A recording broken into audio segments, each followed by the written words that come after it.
Ian Rappaport, NFL Insider, says that it is a bone bruise, which may be good news for the long term, but when it comes to the short term, it really does downgrade Kelsey's chances of actually playing in this season opener. So what does this mean as far as betting goes? Well, for a while, this game was at Chiefs minus 6.5. Then it moved down to 6. And in some spots, we now have Chiefs minus 4.5.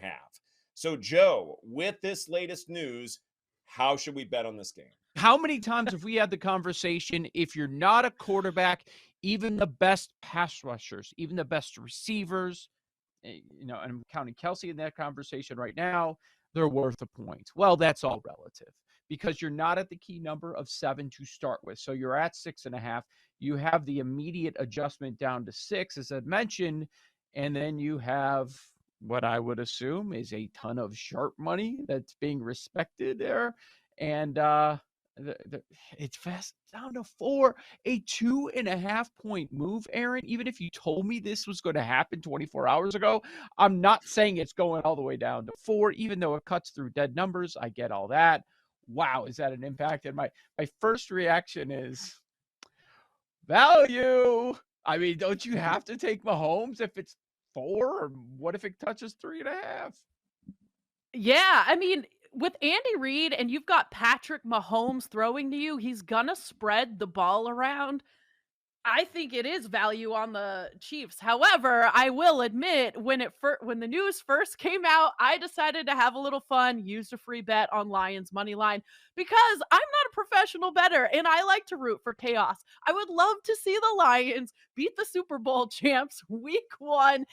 And let's not forget, the Chiefs defense was not that great with Chris Jones. And I think it is a big impact on this defense if he doesn't play. And of course, you don't have Travis Kelce, but Andy Reid, Patrick Mahomes, they're always going to find a way. But I did use a free bet on the Lions money line, so I'm excited. It'll be funny. Not having Travis Kelce, yes, it's a hit. Yes, it's significant. But boy, if any team can handle not having one of the great tight ends of all time, isn't it Patrick Mahomes? Isn't it Andy Reid and company? I look at this and say, even when it moved to 6, I thought this feels like an overreaction to me. You want to do half a point, I understand it. But to go down to 5.5 and then to see it continue to drop like this, no, this is a massive overreaction. And I'm willing to pounce on the Chiefs right here, right now, knowing full well that the books may be sort of competing against each other, figuring out, okay, how low can you go? How is this limbo contest going to work?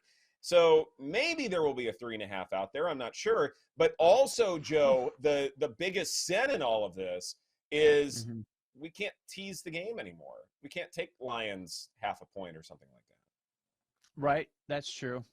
No, I'm fine. I'm fine with not teasing the game. I am good with that. Oh, man. It's really hitting me, guys. Like, I'm looking at the prop markets, and I'm like, I can bet on Noah Gray over 15.5 if I want. I can bet on a bootleg Mahomes rushing touchdown on the first drive to get things going to start the season. I can't wait, man. There was maybe a half point of accounting for Chris Jones. Maybe that also now they realize he's probably not playing in this game. So it's both of those players being reflected in the new market. Yeah, I think in the props, you kind of have to pick and choose which receiver you like in Kansas City. But I think Noah Gray, their backup tight end, is a decent option as well. When he played last year, he was 10th in snaps among pass catchers, but 5th in targets. He's a guy they like throwing to. They trust over the middle of the field. He is a good athlete, makes plays, can make guys miss in open space, and rack up some yards after the catch. So I think he's a solid option. And then I think there's been a steady drumbeat of Sky Moore as well. I'm not sure Rashee Rice is ready. I just don't really trust Kadarius Toney's knee quite yet. I'm sure we'll get there. And MVS is a bit of a boomer bust guy.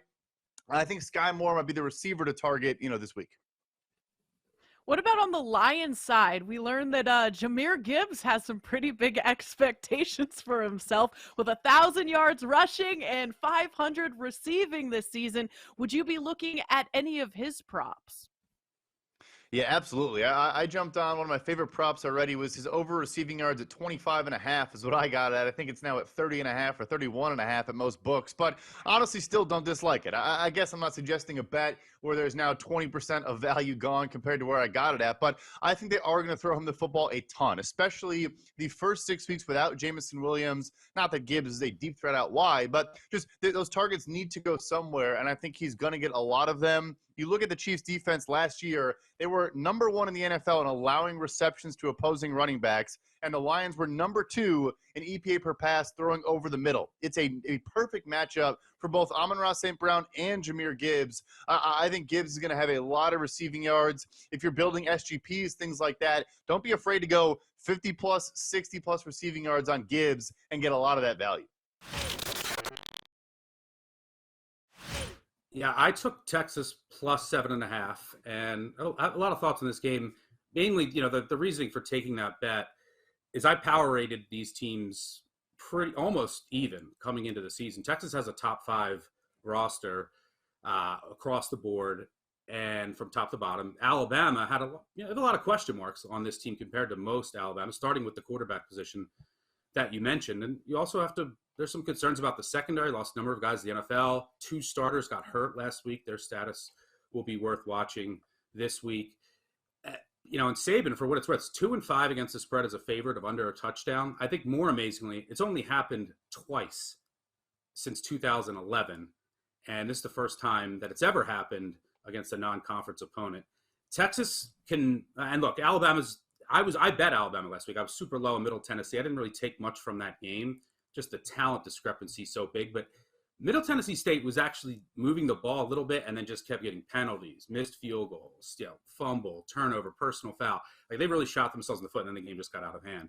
So I wasn't as impressed with Alabama as the final score might indicate. The more concerning thing for me, and which gives me a little pause, I played Texas just because I show value in the number. I think these teams from a talent level are right on par with each other, but it's yours. When I was contemplating the ceiling of this Texas team from a national title college football playoff perspective this season, my concern was Quinn Ewers and his downfield passing. His footwork just wasn't there last year.